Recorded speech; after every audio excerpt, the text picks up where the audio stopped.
Le début de la paracha de cette semaine nous parle d'Avraham Avinu qui a reçu les anges, donc qui pensaient être des voyageurs, pour faire Arnasat Ochrim, donc pour les recevoir chez lui à la maison et leur servir à manger, etc.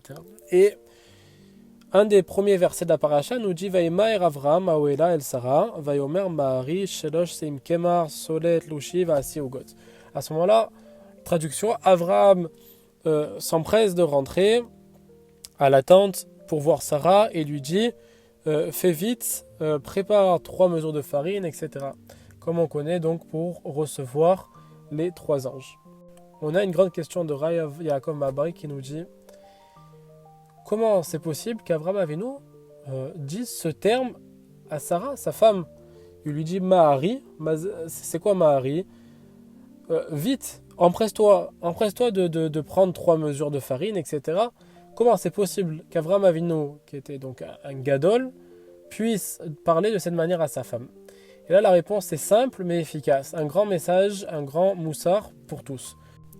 Ne demande rien aux personnes autour de toi, et encore moins ta femme, quoi que ce soit que toi-même tu n'es pas en capacité de pouvoir réaliser.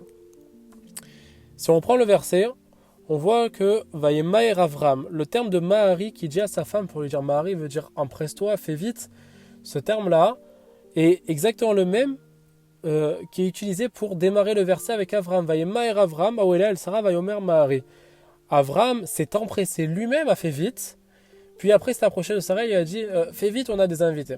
En réalité ici ça aurait été impossible qu'on puisse voir un verset qui nous dit qu'Avram est rentré chez lui de manière tranquille, sereine et qui est arrivé vers Sarah et lui dit fais vite, on a des invités. Ça c'est impossible. Par contre Avram ici nous apprend qu'il s'est empressé, il a fait vite pour rassembler la nourriture, pour recevoir les invités et en faisant vite il demande à sa femme aussi de faire vite pour nous dire que si Avram l'a fait d'abord dans un premier temps, à ce moment-là, après par la suite, il peut le demander à Sarah.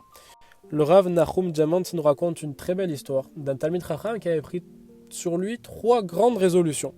La première, c'était que lorsqu'il se marierait, il ne demanderait rien à sa femme que lui-même n'aurait pas déjà réalisé.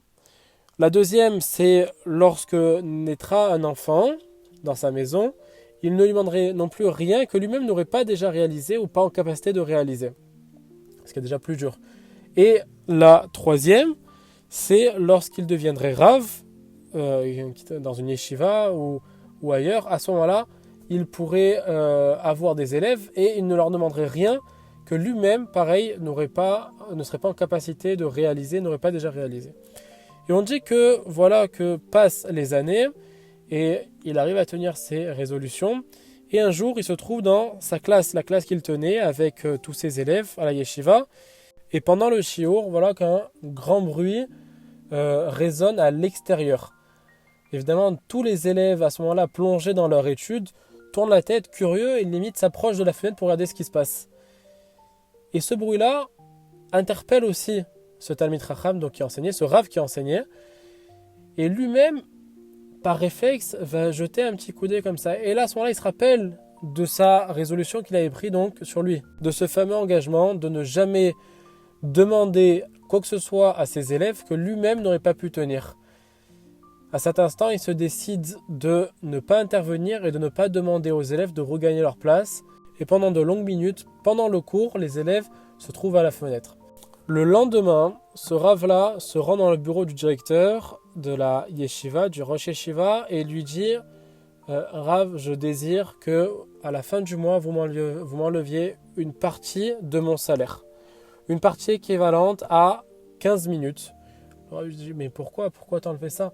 Il dit parce que hier, alors que je devais tenir ma classe et étudier, pendant 15 minutes, les élèves ont été à droite à gauche pour savoir d'où venait le bruit à la fenêtre. Et j'ai pas intervenu. Pourquoi? Parce que j'avais pris sur moi de ne pas intervenir, de ne pas demander quoi que ce soit si moi-même, je n'étais pas en capacité de le réaliser. Comme je n'étais pas en capacité de le réaliser à ce moment-là, je ne l'ai pas demandé et les élèves se sont levés, je ne suis pas intervenu. Donc du coup, pendant ces 15 minutes, je ne mérite pas d'être payé puisque je n'ai pas enseigné. On voit ici l'importance, déjà la Hirat Shamayim, on voit ici la crainte du ciel et l'importance de ne pas jamais demander quoi que ce soit que nous-mêmes, nous ne sommes pas en mesure de réaliser. Et évidemment, c'est quelque chose de très dur, de très compliqué. Pourquoi? Parce qu'on a beaucoup plus tendance à regarder ce que les autres ne font pas, et plutôt que ce que nous-mêmes nous ne faisons pas. Donc on en arrive facilement à demander beaucoup de choses et nous-mêmes faire peu. À ce moment-là, Abraham nous apprend dès le début de la paracha ce grand message. Si moi-même je demande quelque chose à ma femme, à Sarah, à ce moment-là, c'est que moi-même, j'ai pu le réaliser auparavant. Et c'est exactement ce qui s'est passé. C'est pour ça qu'il a utilisé ce langage et à nous-mêmes de prendre en compte cet enseignement pour la vie de tous les jours. On termine sur un très beau chidouche de Rav Yoram Abergel, Zatzal, qui nous dit que Rashi nous explique que Hachem aimait particulièrement Abraham pour son engagement dans l'éducation de ses enfants. Il se donnait chaque jour pour l'éducation de ses enfants et ça reposait sur 2 piliers. Premier pilier, l'amour. Le fait que Abraham éduquait, enseignait avec beaucoup d'amour à ses enfants. Et deuxième pilier, c'est la participation. Il ne faisait jamais quoi que ce soit tout seul, il faisait toujours participer ses enfants pour leur enseigner. Et ça, on le voit à 2 reprises dans la paracha. Une fois au début et une fois à la fin. Au début, on nous dit qu'Abraham fait participer sa famille et ses enfants. On dit que c'est à Ishmaël qu'il demande d'aller chercher pour ses invités, d'aller chercher des vivres. Et en particulier, alors on dit qu'il y a Eliezer, on dit qu'il y a Sarah, mais on dit à ce moment-là, il fait aussi participer son fils pour pouvoir lui montrer la mitzvah d'Arnasat Ochim. À la fin de la paracha, on nous dit à ce moment-là que Avraham Avinu prend Yitzhak pour l'accompagner et le sacrifier sur l'ordre d'Hachem. Mais quel intérêt ici d'amener également Ishmaël? On dit qu'Ishmaël les accompagnait. Quel intérêt?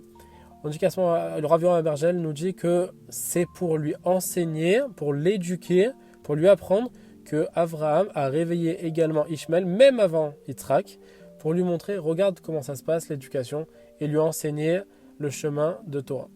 Donc on y apprend 2 grands secrets dans l'éducation. Le premier, c'est de ne jamais laisser sur le côté un enfant, c'est de toujours faire participer. Et en faisant participer, ça rejoint le premier pilier, c'est de toujours le faire participer dans l'amour et jamais. Si il voit lui-même qu'on est fatigué, blasé de le faire, à ce moment-là, évidemment qu'il ne le fera pas.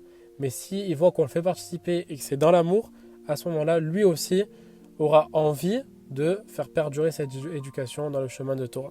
Bezrat Hashem qu'on ait toujours le mérite d'avoir des midotes semblables à celles d'Avraham Avinu et Bezrat Hashem mériter une grande descendance toujours dans un chemin de Torah. Besorot Tovot, Shabbat Shalom.